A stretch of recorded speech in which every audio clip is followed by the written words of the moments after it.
My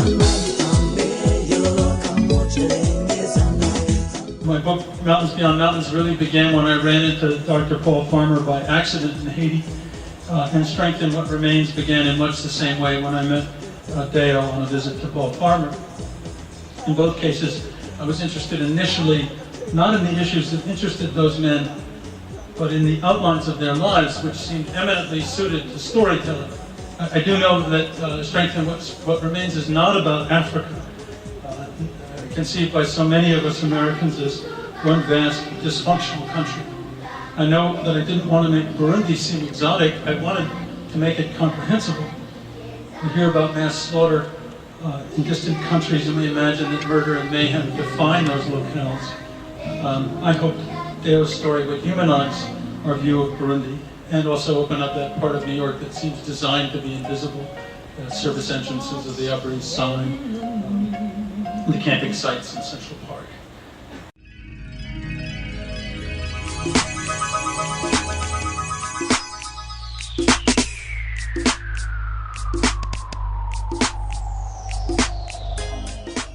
This clinic was a pile of rocks when I first visited the site with Deo in the summer of 2006. By the fall of 2008, it was a real facility providing food to the hungriest people in the area and clean water to all of them. And it was also a medical center which in its first year and a half of operation treated 28,000 different patients, most of them for free. There was and still is nothing like that operation elsewhere in Burundi. People come there for help from all over the country. Some patients come on week-long treks from other countries to the Congo and Tanzania.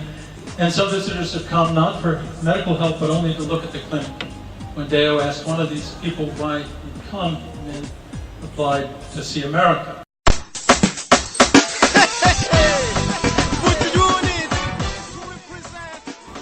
Deo told this story. This past summer, we needed some help to make a road that goes to our site passable. A friend of mine told me, well, Deo, there's a great Belgian construction company that builds roads in Burundi and Rwanda and the Congo. And I was so excited. So I went to talk to the representative of the company. He sent someone to look at the road and estimated a cost of at least $50,000 US. Not to pave the road, but just to widen it and make it passable. I went back frustrated, wondering how to tell the Kabutu community this bad news. As I was explaining this to them, one woman with a baby crying on her back said to me, "You will not pay a penny for this road. We become so much sick because we are poor, but we are not poor because we are lazy. We will work on this road with our own hands." The next day, 166 people showed up with pickaxes, hoes, machetes, and other tools.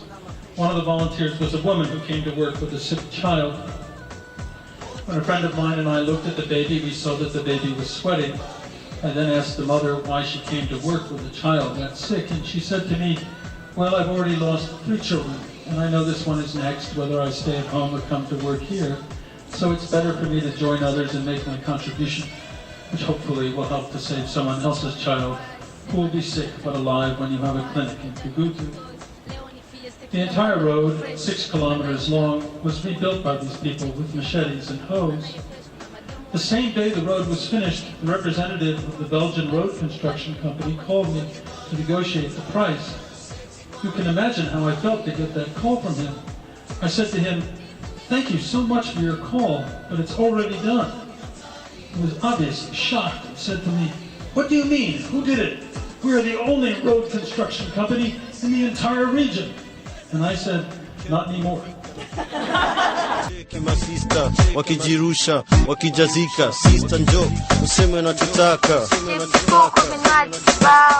Warundi tunapenda